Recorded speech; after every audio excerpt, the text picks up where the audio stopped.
All right, so the horror section that was brought to us by Eli Roth himself has their second film. Their first one came out last month, and that was called Jimmy and Stiggs. And we didn't care for that movie much. And that was the launch of the horror section as a production company. And it was pretty disheartening. I was like, oh man, that's not a good launch. Well, hopefully Dream Eater will be better. That releases in a month or whatever. And here we are now. Are they 1 for 1? Or are they 0 for 2? Let's discuss. So Dream Eater is a found footage film, which, man, right there. They had us on board. We're definitely the target audience. We love found footage. We talk about them all the time on the channel. We watch the tiniest, smallest, $0 budgeted ones all the way up to the millions of dollar Cloverfield, frickin' M. Night Shyamalan visit, whatever. Yes. Right? The big ones as well. So we like everything in between. And, you know, this is about a guy who starts sleepwalking. So the doctors tell his girlfriend to start recording what's going on for medical reference. Mm-hmm. And they go up to an isolated cabin. Of course they do. Always. So that they can be away from all the hustle and bustle in the world and really just kind of focus on him. Which, you know, honestly, like, as far as that plot line goes, I don't really feel like there's much of an attempt, now that I'm really thinking about it, to actually work on anything with him. Like, it's really just kind of documenting it, but there's not really any therapy or anything really going on to try to help. That's a like, fair point. This is really, like, I didn't even think about it till right now, but I'm, like, thinking about the movie in my head and being like, what steps did they even take in this movie to, like, acknowledge or try to make him better? They just don't really, which is really stupid. Anyway, moving on from that. Yeah, unfortunately, this is an 0 for 2 for me. This was super, super generic. And, man, I'm so bummed by this one. What's funny is that we literally just watched a movie within the last month or two that was a found footage film called Sleep Stalker, which I think we actually, I don't even know if we've released it yet. It still might be in members only because we record so many fucking videos, and I try to only release one a day, even though I release like 6 today because we just are so freaking prolific with how much we're doing lately. But that was almost identically the same movie. There's some additions here, and this has maybe a higher budget to it, but it is an insanely similar film, and the quality is about the same for me. Mm-hmm. I didn't really care for either all that much. Yeah, I definitely didn't like this one a ton.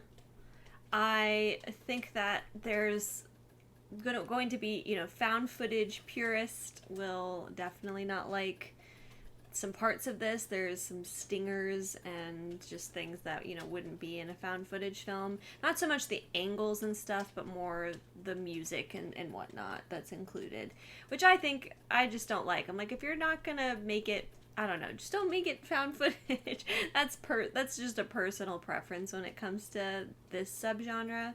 And we talked about it afterwards, and I think, like, I think that there's a pretty generic plot overall. Nothing's very unique about this, and I definitely have some trouble with some of the character reactions being not very believable. They are also unlikable, but that's not the main issue, because characters can be unlikable and still work in a film. Yeah. But with this, I think because it's both unbelievable and unlikable, it does make it hard to, like, really enjoy the movie. None of the scares or anything really worked for me. There's a lot of repetitive kind of same thing happening, especially in the beginning of the film. Like, it's just rinse, lather, repeat, basically what you would expect, you know, kind of over and over again. And then I think when the film, you know, has an opportunity to do something different, like, it kind of goes down a pretty safe route ultimately at the end. I didn't have too much of a problem with the performances. I know you didn't really like the girlfriend as much, but personally, I didn't have an issue really with either lead's performance. For me, I think most of the problem comes from like the writing and the directing and just it being not very interesting. So Yeah, I mean, I don't think the girlfriend's horrible. yeah, She's just not natural, yeah, right? This is something I had just talked about with other performances that were in What Happened to Dorothy Bell, which I liked much more than this Yeah, movie. me too. And if you're going to watch a found footage film this week that came out recently, What Happened to Dorothy Bell would be the one, and go, on VOD and rent that for $4. Save yourself the trip to the theater. yeah, But the thing here is it just felt like acting, right? Her performance felt like acting. His felt more natural. Yeah. And I was fine with it, but you're right. He is unlikable. Now, he has charm to him at times where I'm like, okay, I can see why she'd be into him, all that. That's fine. A couple, not like a guy being a dick to a girl or vice versa or whatever, that's not unbelievable, right? There's plenty of couples that are assholes to one another. You don't have to like a character for it to feel authentic and whatever. And I don't even have to like a character to like a movie. That's Right. not necessary, right? There are some huge nitpicks I have here. So, are they nitpicks if they're huge? No. There's some problems. There's some big problems here. Yeah, you're right. As far as the soundtrack goes, unnecessary. There's something that's non-diegetic and becomes diegetic within this, which I found very fucking bizarre. There's some whistling that's part of like the soundtrack, but then it actually becomes something that a character's doing in the film, which I found fucking bizarre. I was like, huh? Why is that like in the background? Was this being edited together as like a mockumentary that we're unaware of or something? I don't get that. There's also this fucking bonehead decision. I promise I'm not going to go on a tangent for too long about this. Kaylee thinks I'm going to spend the rest of the night on this one. But there are like 2 or 3, I think there's 3 cameras set up inside the cabin they rented, supposedly from the owners. And our characters are aware of them because they make reference to them, more or less, in one scene where he literally looks at the camera and kind of acknowledges that it's there. Okay, so many issues here. Number one, there's no fucking way that anyone would actually put cameras up in the house inside for people to come and rent. No fucking way. No tenant would ever be okay with that. No owner would do that. And then, in addition to that, there is absolutely zero purpose to them being in the film outside of, and not utilized in any way, shape, or form, variety to the shot selection. So you just do a few things here to, if you want this, she's a filmmaker in the movie. She's a literal, documentary filmmaker. She brings a very expensive camera with her. She just brings a couple extra cameras to set up around the house. If you want to give extra angles in the house, have your character bring her own fucking cameras. Or have those cameras unbeknownst to the characters, and we're seeing them and being like, holy shit, these people are fucking weirdo freaks. Why are we seeing cameras that they're unaware of? But if you're gonna include them, then include them. Have a purpose to them being in the film. They literally just, walk past them. Like, one's in the kitchen, and they're walking through the kitchen, which she's holding a fucking camera during, by the way, so there's literally no purpose to it. And it just shows them walk by, and I don't even know if we ever see that camera again. And I'm like, that's your variety? That adds to the film somehow? What the fuck purpose does this serve? And you're breaking, the believability of the film with it. Because no way those are in the house, right? And then you don't even give a good reason for them to be there, and there's no purpose being utilized for the actual film. Like action sequences where she drops the camera and then we switch to the cameras in the house. You would think that would happen because they included them. Nope. They're literally just there for 1 or 2 shots of them walking by. No scary stuff's going on. No characters fucking there doing anything. Literally no reason for them. Anyway, rant is done. I just can't for the life of me figure it out. That shit fucking baffles my brain. Funny enough, it happened in What Happened to Dorothy Bell. Same thing. There was a couple cameras, but those were absolutely unexplainable, and those were not even in the film. There is no explanation for how those cameras existed. And they served no purpose. They didn't add to action sequences. They didn't add to a scene where the character lost their camera and they just had to come up with a camera. That shit just baffles me. I don't get it. Anyway, moving on from that.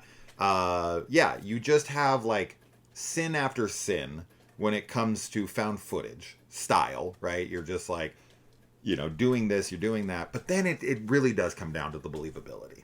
There's things that are happening where it's like, yes, you have to extend a certain, like, you know, suspension of disbelief versus creative liberties, whatever. There is that balance, that give and the take to these types of films. And any horror film, any movie, you have to believe that the fucking characters would stick around. And there's places where it gets when it's just like, there's no fucking way, dude. There's no way. And you have the perfect excuse to make it so they can't leave. They're in the middle of fucking nowhere. They're in the snow. They're 100,000 fucking miles from home.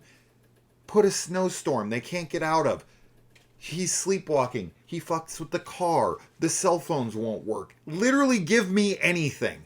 The fact that they're just like, no, I just don't want to leave. They have perfect internet connection, perfect phone fucking reception, a perfect working car. The roads are fucking fine besides some snow, and they never decide to leave. Get the fuck out of here. So and it's generic as fuck. There's literally nothing that this film offers that you haven't seen in countless other found footage films. Maybe it's because we watched too many. Maybe it's because we've seen 100 Paranormal Activity clones. And at this point, it's like, come on, guys. You can do better than this. This is like found footage 101. Right? Yeah. The more I talk about it, the more I dislike it. Because it's a very frustrating film. I think that they have everything at their disposal here to make a good film. But I can't tell you one scene that felt creepy. I can't tell you one scene that felt genuinely authentic, that endeared me to the characters, made me care for them. I can't think of a single moment in the movie where I felt like fully on board and engaged, where I was like, oh fuck, like I never felt any tension. Never once. That's crazy. Yeah. And there's only 2 characters throughout the whole film, and then they talk to a couple people on like phones and whatever, but which is fine. I mean, right? Like Paranormal Activity, Katie and Mika, fucking phenomenal. I loved that film because the escalation works, because everything, they have a perfect explanation. And just like, as you said, like the skepticism of him feels so fake. It's like, at what point do you acknowledge something more is going on? Right, yeah, we were talking about this after we left the theater. Yeah, I think that's kind of what I was meaning about this unbelievable, like, character reaction is just, I think that, I don't know, I think you can explain it, but I don't think it's enough to explain it, like, with what we get in the film, and I feel like there's stuff that happens that would override any maybe like self-sabotage or that kind of thing that's going on, because you know there's like threats that are happening, oh my god, to himself, to his girlfriend, and so big time. I didn't. Self-preservation has to kick in. General skepticism in horror movies is also not a new thing, and there's a lot of characters and many films that just are skeptics past the point of believability. So that's not something that is only the fault of this film, but unfortunately it's just kind of like something you add to the list of all the other things that just make it not great overall. It's like compounding. Right, that's what happens when a film is allowed some like missteps, right, and the more you're vibing with a film, the more you're willing to look past. But when it's one thing after the other, they start to compound, right? Yeah. They start to get more annoying to you. So it is that effect, right? Because there are plenty of fucking films that I love where you could be like, well, you're being a hypocrite. Because in this movie, right, it's like Laurie Strode in Halloween. I've talked about this a million times. She keeps throwing down the knife next to Michael and walking away. That's beyond believability. It's fucking annoying. But the movie's so incredible otherwise that you're like, eh. Right? You just look past it because you're like, one misstep here and there. Who gives a fuck?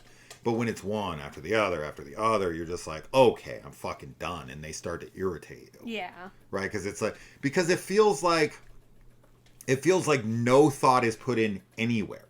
That's what I think it comes down to. Where it's like, John Carpenter's worried about the score. He's worried about, like, shot selection. And he's worried about, like, making the mask as effective as possible. He's working about, the best performances out of everybody. Like, there's so much focus going on in so many areas that when these silly tropes happen, you're like, okay, like, there's little misses here and there. But there's so much attention. There's so much passion and fucking, like, artistry on display that you have so much to feast on. Otherwise, you're like, I don't give a fuck. But with these types of movies, it's just they're so bland.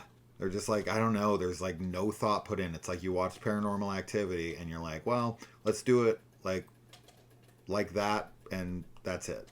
Like, I don't know. Anyway, I'm done.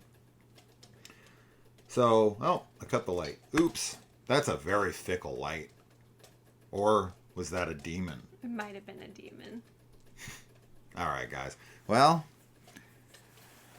I am not looking forward to the next horror section movie, unfortunately. Yeah, I'm not either. I hope that they can fucking get I don't together. know. There's only one other person in our theater, too.